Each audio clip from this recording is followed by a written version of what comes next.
Hey, this is Kyle Crawford from Strong Dads. Strong Dads podcast would love to thank the Crimers Beer House for coming alongside of us. The Crimers Beer House was started in 1982 by the Crimer family, and since that time, they have definitely become a Cincinnati favorite. So if you're looking for an incredible meal in an incredible setting, definitely go down to Route 128 and check out the Crimers Beer House. Welcome to Strong Dads. Hey, this is Merle Hutchinson and coming to you with a guest other than my man, Kyle. You know, I had to get rid of Kyle again. He's like carrying a heavy load on your shoulders all day long. I can't carry that boy around every day. Kyle, I'm just trash talking. Yeah, I'm having fun. I know you're out there doing your thing. You got to work today, but we have replaced you with a special guest today. Our guest today is Matt Wilbur. He is the co-founder of the Fitness Rebellion. Matt, how are you doing? I'm doing good, and just thanks so much for having me on, Merrill. I really appreciate it. Love what you guys do, and just excited to chat today, man. Yeah, good stuff. So part of our connection, well, again, this was a LinkedIn connection, I think, right? So the power of the social networking, seeing people that kind of do what we do. And I always look at this. You know, you're working with dads. We work with dads. You're not my competition. All right. My competition is the rest of the world that's tearing dads apart or making dads less than they need to be. And so I really want to do everything we can to just pump up guys like you and other people that do what we do, because we have got to get dads in a winning mentality. Otherwise, we all suffer. So I just thank you for doing what you're doing and joining us. But we're going to learn a little bit more about you and the Fitness Rebellion. Okay. Yeah, let's dive in. Good deal. So, I mean, do you want me to kick off or? Well, I got to pay a few bills, and then once I do that, then we're going to get all of the background on you. Okay. Let's get you paid. Yes, that's right. Okay. We Strong Dads wants to thank the Crimers Beer House for coming alongside of Strong Dads and sponsoring what we do. Crimers Beer House is an awesome place. By the way, Matt, if you're ever in the Cincinnati area, you've got to go to Crimers Beer House. It is a man's place. It is really talking about it. Yeah, it is really cool. So just great food, great surrounding, great atmosphere. So you got to get to Crimers Beer House, located on 128 in Cleves, Ohio. Also like to thank Casey's Outdoor Solutions. Casey's does landscape work in the tri-state area of Cincinnati, Southeast Indiana, and Northern Kentucky, and his work is absolutely amazing. Casey is a heck of a guy. So for any of your landscape needs, contact Casey's Outdoor Solutions. All right. So with that being said, Matt, give me some background. Let our listeners know out there, who are you? Yeah, so that's an interesting question to answer. And that's a loaded one. You know, Merrill, I'm a hardworking guy that really gives a crap about helping dads get where they want to be and helping people live their best lives. Me personally, I was never the athlete growing up, was really into music, struggled with a lot with my confidence, like to the point where if people were laughing in a room, I just immediately assumed they were laughing about me, which is just roll that around. It's a pretty messed up place to think about yourself that way. And so that's what got me into fitness. I grew up, you know, seeing the Frank Zane, the Schwarzeneggers, all that stuff. And there was just something about like that powerful look that they had to them. And so I got into training, absolutely got hooked, loved it, was obsessed, would read books every single night. When I was in college, like everybody was getting up at like 10, 11, they were partying, all that kind of stuff. I was getting up at 7, getting to breakfast, getting to the gym, doing all my studies. And it's just been something that really transformed me and how I felt about myself and how I showed up in my life. And it was really a vehicle that allowed me to apply discipline to other areas. And it's just been such a massive impact, like to the point where I didn't feel like I really felt fit in anywhere, so to speak, before I had this anchor in my life. And now it's just opened up so many things for me. I want to give that to as many dads as possible. And I know a lot of guys, they struggle with balancing time. They struggle with their confidence. They struggle with their energy and showing up for their wives and kids the way they should. And like, I think you can attest to this too, but if your energy isn't where it needs to be, if you don't feel good about yourself, you're not showing up as the dad that you should be. Yeah. And in any other realm, whether it's at the business place or other relationships, you're just, You're always kind of just running halfway there. I have a thought or question, like the idea that, you just didn't have that confidence. It wasn't in you. You thought other people were, if they were laughing, they were laughing at you. Where do you think that came from? That, I'm going to call it, that heightened insecurity of wondering if you were enough. Yeah, I think it really stems from a little bit of like my relationship with my dad, which I love. Very like very, very hard, very like discipline oriented, which I think is a good thing. Don't get me wrong, but I think I was always like, everything I did was never good enough, so to speak. Whether that's the case or not, that's how I had always felt. And I Right. think that carried over into just me as a person. And it was really like I hadn't found my identity and who I was as a man yet, so to speak. And I think fitness, it helped me get on the path to find that. Yeah. Yeah. So I think that's such a vital point. I think what I do is I coach marriage and family environments, all the time. That's the environment I work in. And primarily a big part of my work are with dads. And I don't care with the man that walks in. I mean, I've been doing this now for over 30 years. The man that walks in always carries a level of insecurity. And I liked what you said, whether it's real or not, in terms of the perception, that doesn't matter. And so a lot of times what we see is the persona that's put out is really the mask that's covering some insecurity within. And I see this so especially, like, I think one of the things that motivated me, and I think we're going to talk about this a little bit today, was the weight room. Okay. Seeing guys just getting, muscle and bulk and slamming weights and going in and just really bringing out the monster inside of them in a good way. Right.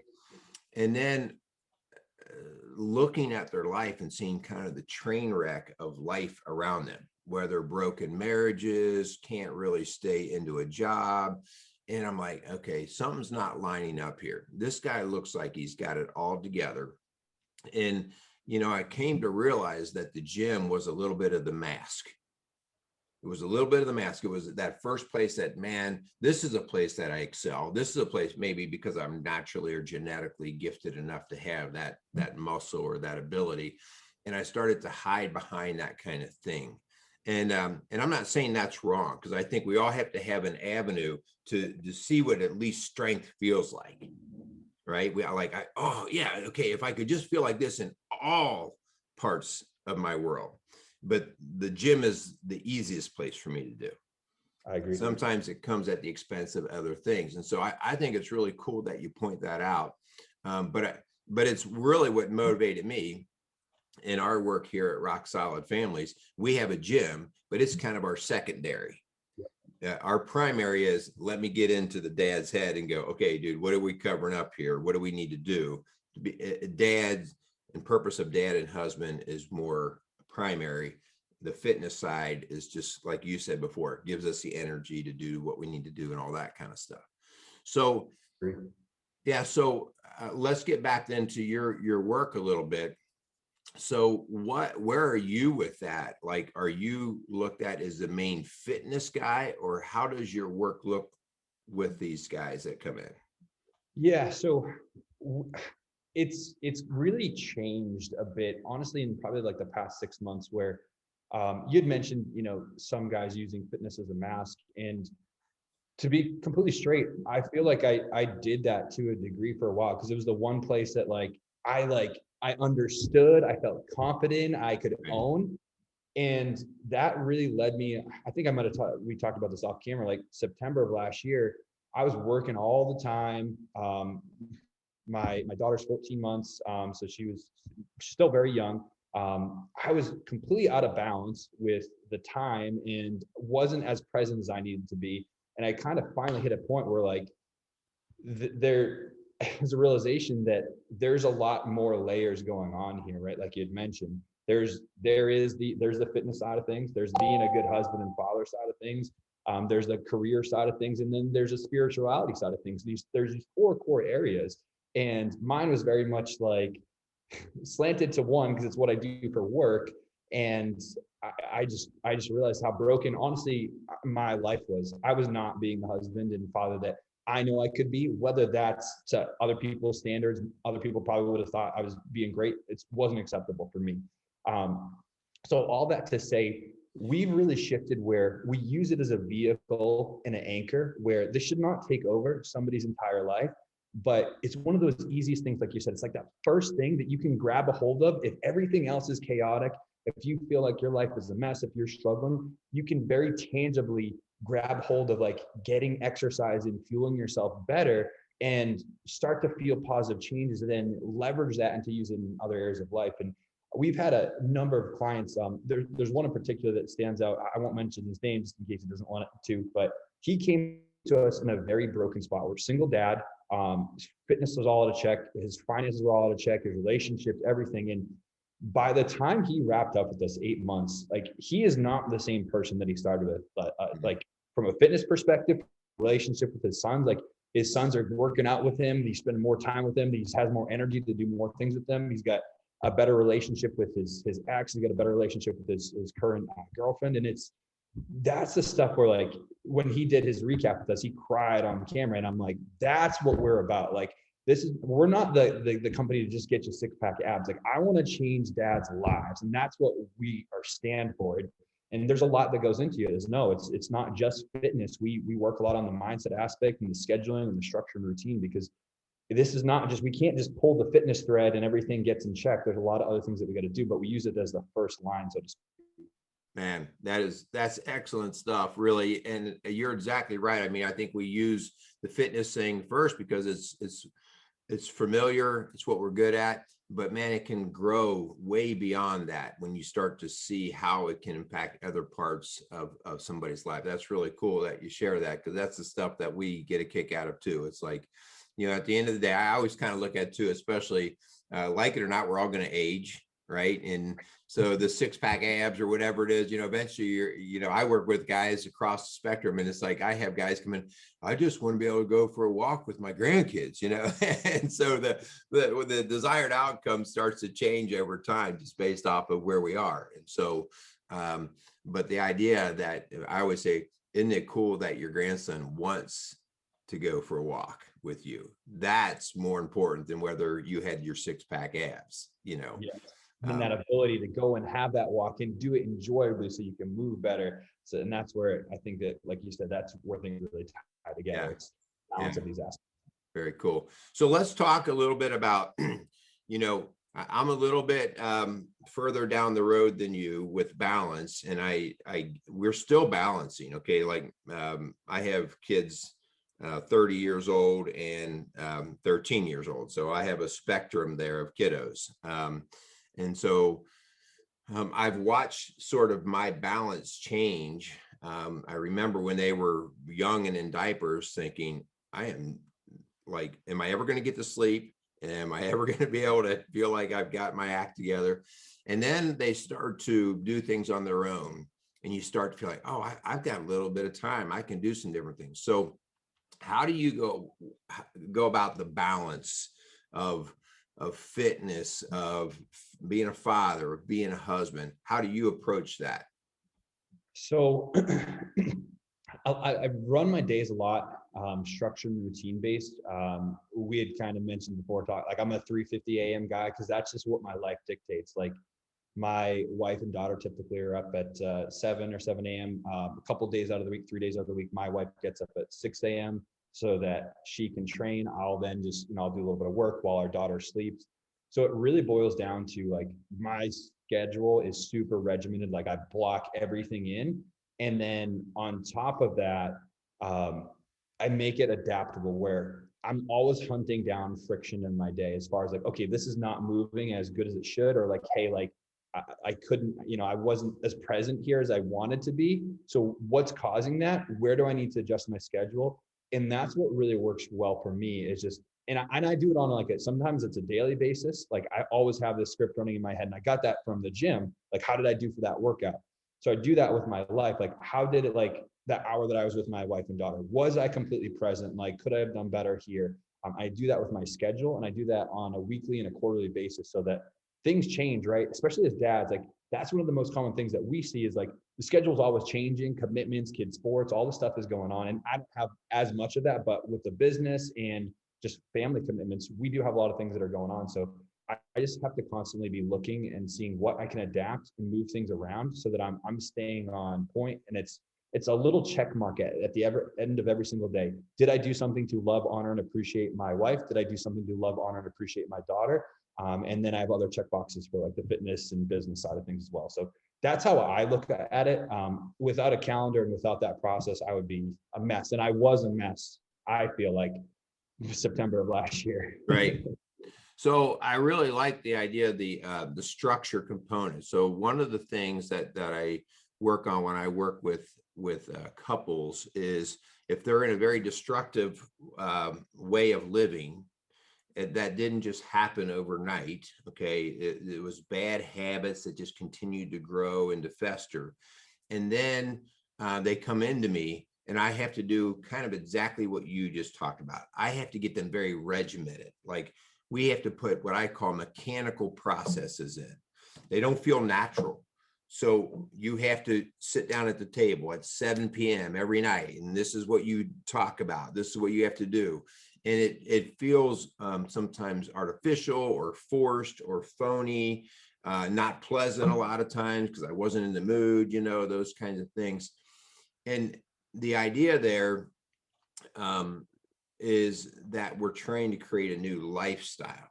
So it's a weird sort of feeling right now because I'm not used to it.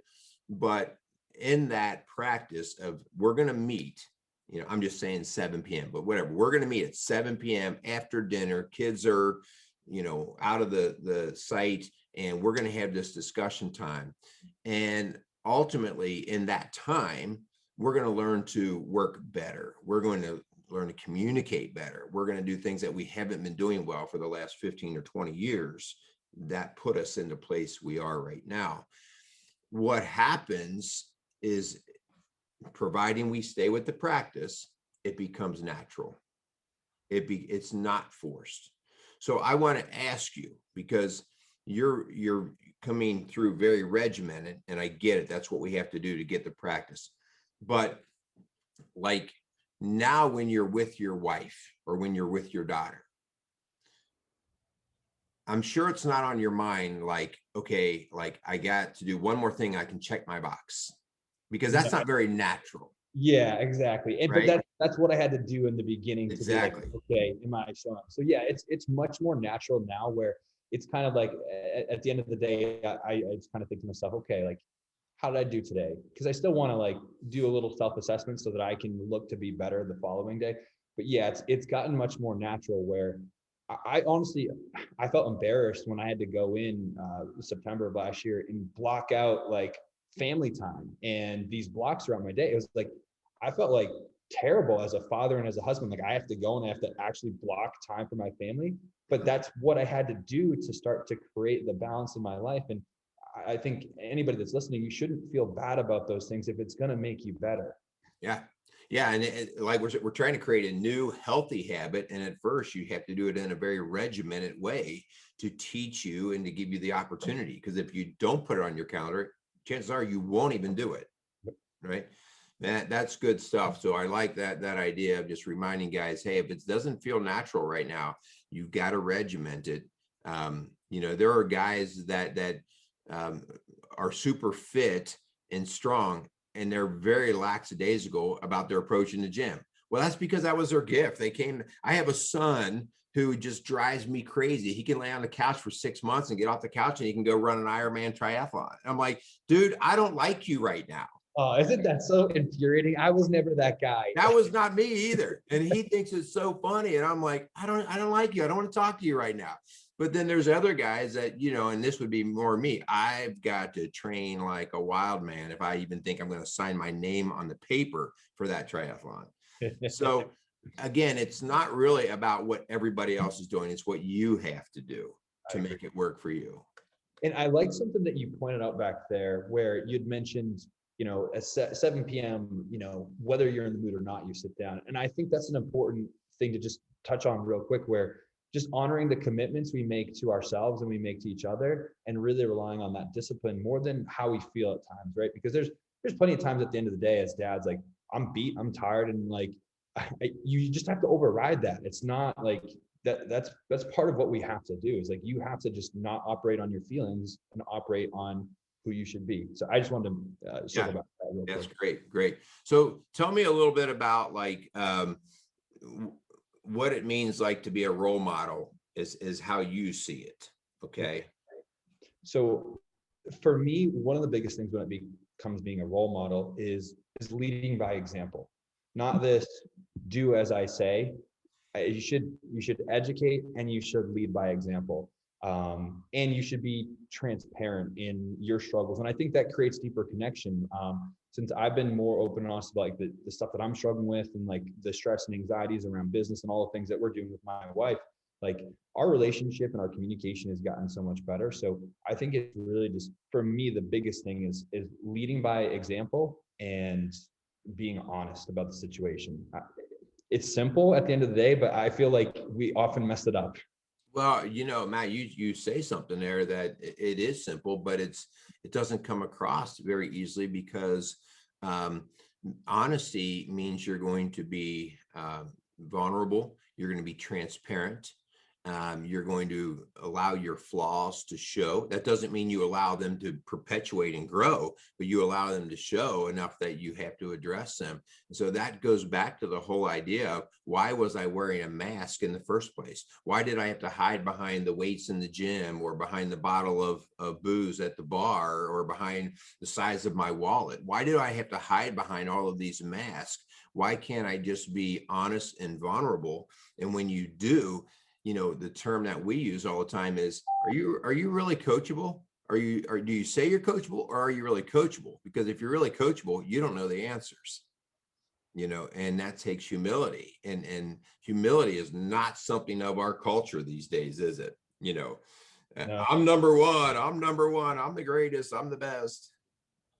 And I think to that point, that the confidence thing we talked about earlier, that's why that's still in my head. I'm someone who's very able to realize my weaknesses and my shortcomings, and now at a better position to communicate them. But yeah, I see a lot of guys wearing that mask of lies, where they're lying to themselves, they're lying to their spouses, they're lying to their kids, and it's perpetuated. And it's I know you have a lot of these conversations as well. Like, some of the guys, when I do consultations, are like, wow, I've never told anyone this stuff before, because when I talk to somebody, I don't want to just know what you're doing for nutrition and what you're doing for exercise.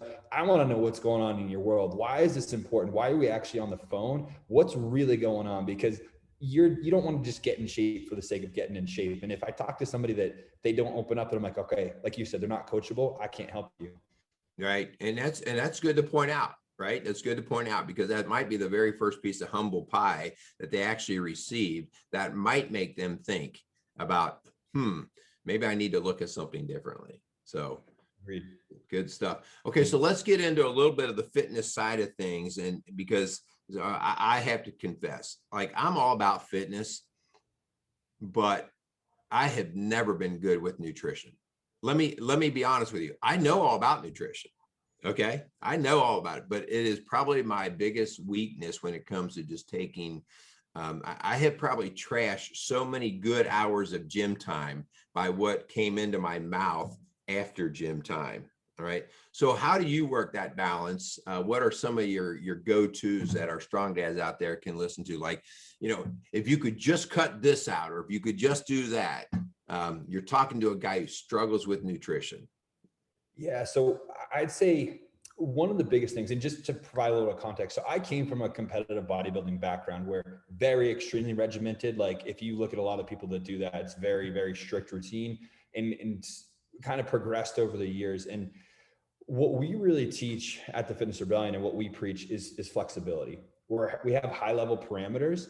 and we have some flexibility, because I think one of the biggest issues when it comes to getting in shape, losing body fat these days is a lot of stuff out there that's just like, hey, you can't have this, you can't do that.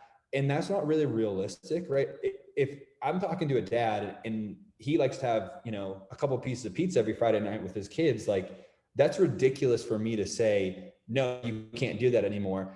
Instead, I would rather say, okay, you want to do that. Here's what we need to do. And here's how we can balance things out and move things around. So it's really creating more flexibility throughout our day and understanding more of like intuitive eating, which is like, okay, all right, like I should probably have protein at every single meal. If I have a heavy meal, I should probably pull back on carbs and fats for another meal.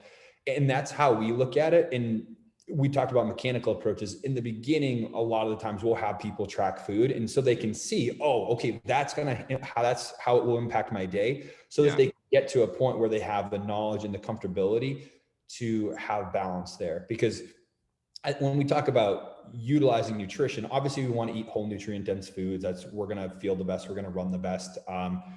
But we like to say 80-20, 80% of the good stuff, 20% of the fun stuff, so to speak. And that's what we kind of teach our clients and run by. And then that just really creates the flexibility where it's not a diet, it's a lifestyle, and it's something that can keep going. And yeah, you're going to have bad days. You might travel, or you might have something that came up and you have a craving or whatnot. That's not the issue. It's adapting and, how do we handle that situation better in the future, and how, like, if it's going to happen, like what should we do, the following day or the rest of the day to make sure that we still stay on track. Yeah. That makes so much more sense to me. Just becoming more educated and aware. Like, oh yeah, I kind of trashed a little bit last night at dinner, so I'm going to alter things a little bit today. And I think over my time, that's more of what I've done. Like, I'm very conscious now when I kind of went to the trashy route, like the next day or so, I'm like, no, I don't need to go there anymore. I'm good. Which has helped a lot. And I think it takes a while to get there for some people. I mean, the common trend I see, and maybe this happened to you in the past, is like they'll have that, like, I don't like to say bad meal, because it's more like typically like a calorie dense meal. They have a more calorie dense meal, and then it turns into the day, and then it turns into the week, and then it turns into the month. And I think to your point there, it's just like, hey, you know what? You're human. These things happen, but just because you had a meal that was very heavy doesn't mean that the rest of the day has to be bad, or the rest of the week or whatnot. It's like, okay, just dial it back in, and having that room to move things around can really course correct some of those aspects. Yeah. I have to be very aware of, I have what I call trigger foods. And trigger foods are just that. They will trigger me into a bad habit or a continuation of them. And in particular, for me, it's sweets, carbs, but not like salty carbs. Like, I can look at a bag of chips for 3 months. I won't even. But the sweet stuff, that kind of deal. My wife always teases me. She can't lay treats around the house, like in a little candy bowl or something, because I'm eating the bowl like instant. I eat one and I'm in trouble. So the best way for me on that stuff is, and my wife and I go round and round, don't even buy that stuff. Don't even bring that stuff in the house, because that's my trigger. And I'm kind of, I will confess that I've never had a problem with a drug addiction, but I kind of at least understand how somebody could do one M&M and it could turn into a 5-pound bag, like, oh my gosh, how did I just do that? It's funny that you say that. Like, just this week, the other night, my wife made chocolate chip cookies, and for me, that's one of those things where it's over.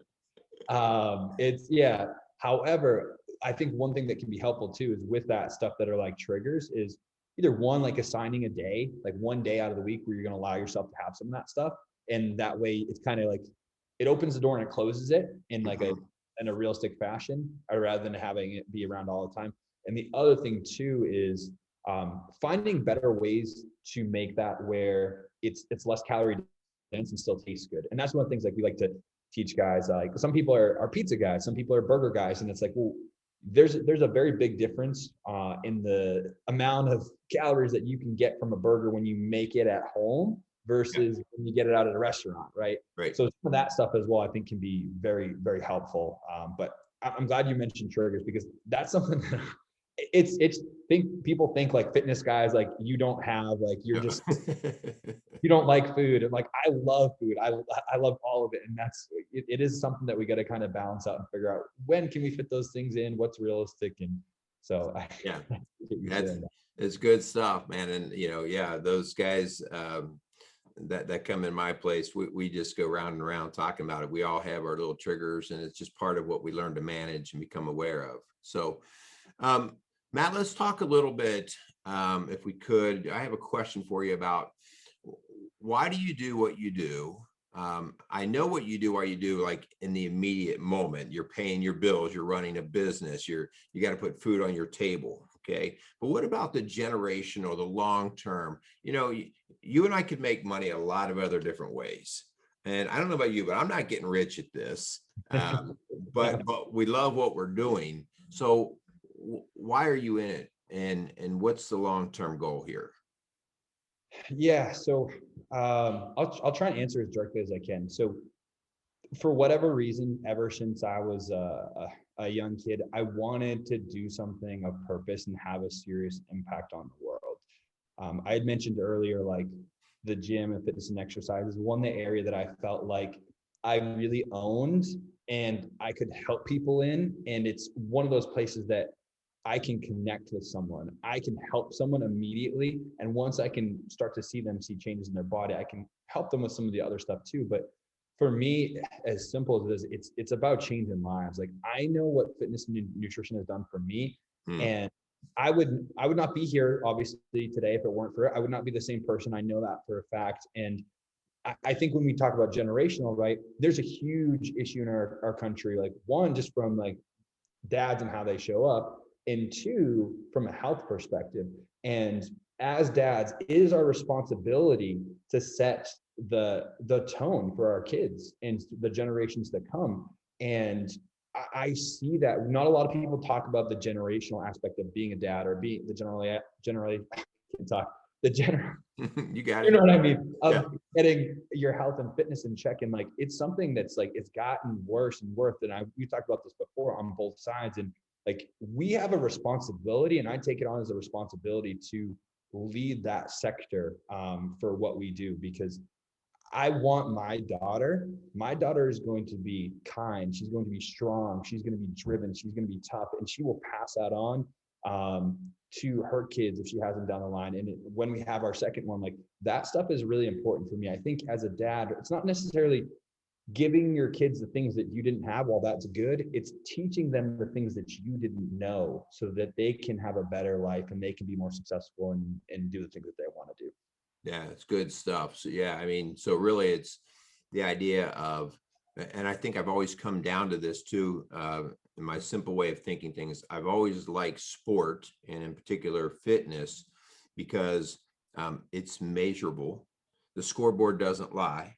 It's a value teacher. It's sports and fitness are one of the few things that really purely teach values. You got to follow the rules. You've got to show up to practice. You've got to do those things when you don't want to.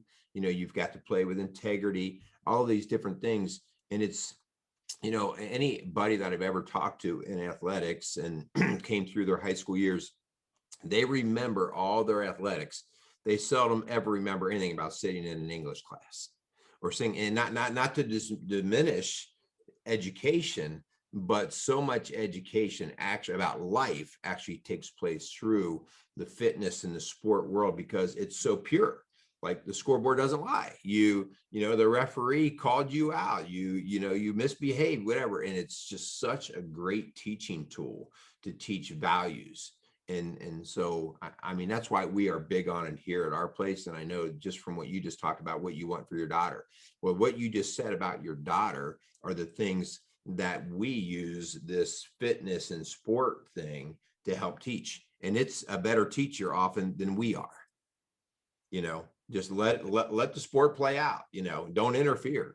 So, and I think to that point, I think a lot of people like try to teach through lectures, right? And I don't know about you, but I've never been someone that learns through lectures. I learn through doing and failing.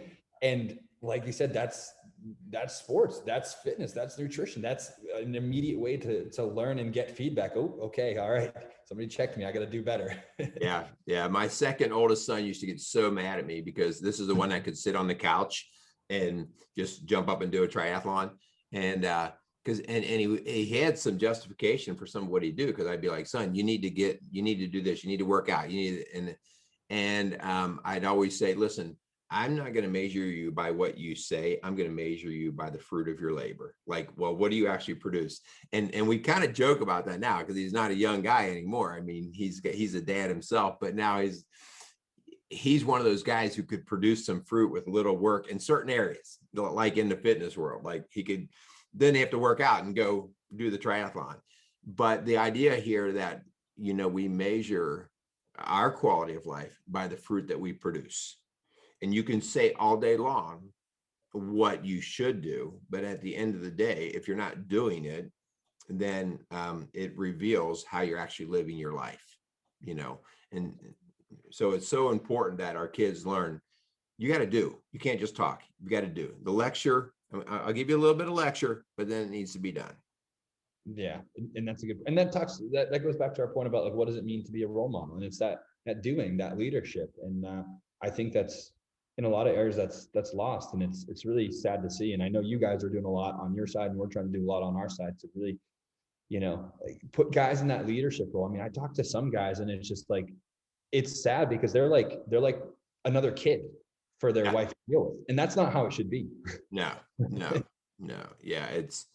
Yeah, and the wife needs to hold him to a standard of, I need you to be more. And the man needs to step up and go, I desire to be more, and so that really is an active process of growth. So Matt, this is great stuff. So is there anything, I mean, we're going to close things down here as we wind things down. What are some takeaways that the guys at the Fitness Rebellion and stuff that we can point to your direction that you like to teach that you want to leave people with?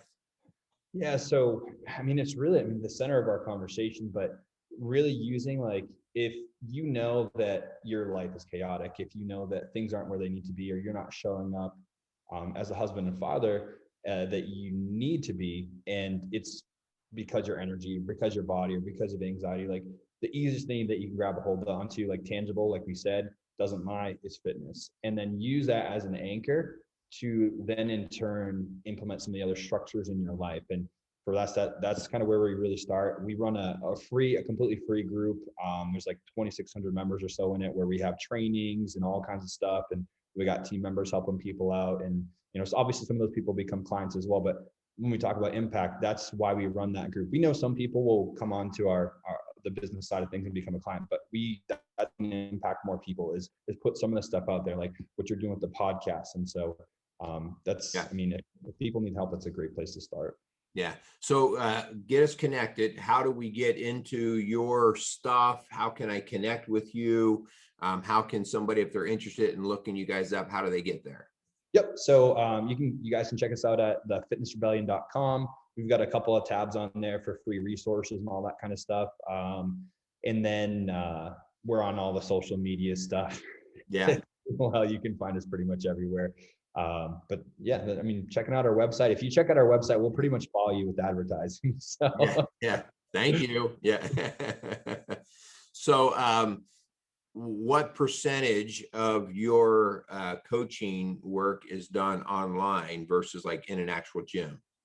Yeah, so we do 100% of our coaching model online, and that's how we founded in 2017. And we've just grown and refined it where I think a lot of the coaching programs out there in the fitness world, it's kind of like, hey, here's this program, good luck, see you later. That's not how we operate. We're very involved. There's a lot of communication. There's a lot of like group meetings and group Zoom coaching calls. And we really place a heavy emphasis on the community and the connection aspect of things, because, if you're taking on anything, this well, like it's not enough typically to just have a plan and a structure, especially if you're that far out of touch. You need some accountability. You need a brotherhood. You need people that are going to have your back. And, men sharpen men. Like if you're around other dads and men that are really pushing to be the best, that's going to just, being in that atmosphere, it's going to push you to level up. So we really put a big emphasis on like the coaching side of things, where provide all the structure and all the education and whatnot, but like we want to have connection, we want to have relationship, we want to have these conversations so that things can really sink in, and that only happens through these conversations that we kind of talked about. Yeah, excellent, man. Great stuff. Okay, so well, hey, we're going to wind things down. Matt, I want to thank you for your time. I thank you for your heart and for your passion. Let's keep pounding on those men out there, right? We need to challenge them to be who they are called to be. We are a faith-based ministry here, and we believe that God designed every man to be the man that he needs to be in his home. He needs to be that leader. He needs to help lead well so his kids don't go astray. We talk about the generational impact. Well, I know firsthand, I don't need stats anymore to tell me that we need a political answer. We need an economic answer. We need a dad answer, and we will watch our country thrive if we get that. We need dads back in the homes. We need dads in the marriages.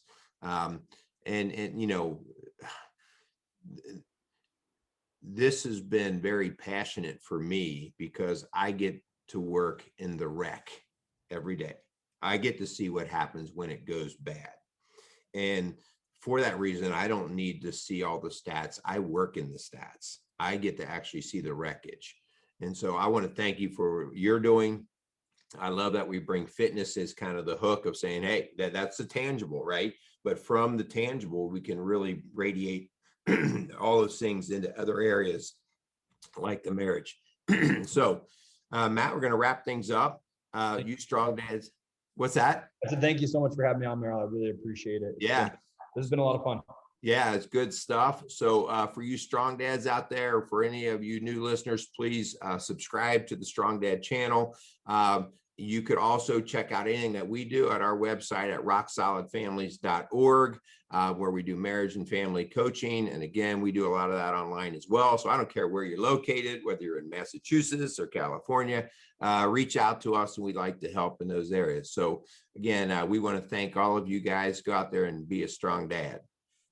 I'd like to welcome Casey's Outdoor Solutions as a new sponsor to our podcast. Casey's is a premier garden center and gift shop located in Lawrenceburg, Indiana. Casey's offers a wide selection of plants, landscaping materials, home and garden decor, and gifts for every occasion. Casey's is committed to providing exceptional service, a unique shopping experience, and value to every customer. Stop in and see what makes Casey's so unique. Located at 21481 State Line Road, Lawrenceburg, Indiana, or call 812-537-3800. Let Casey's help you add beauty to your home.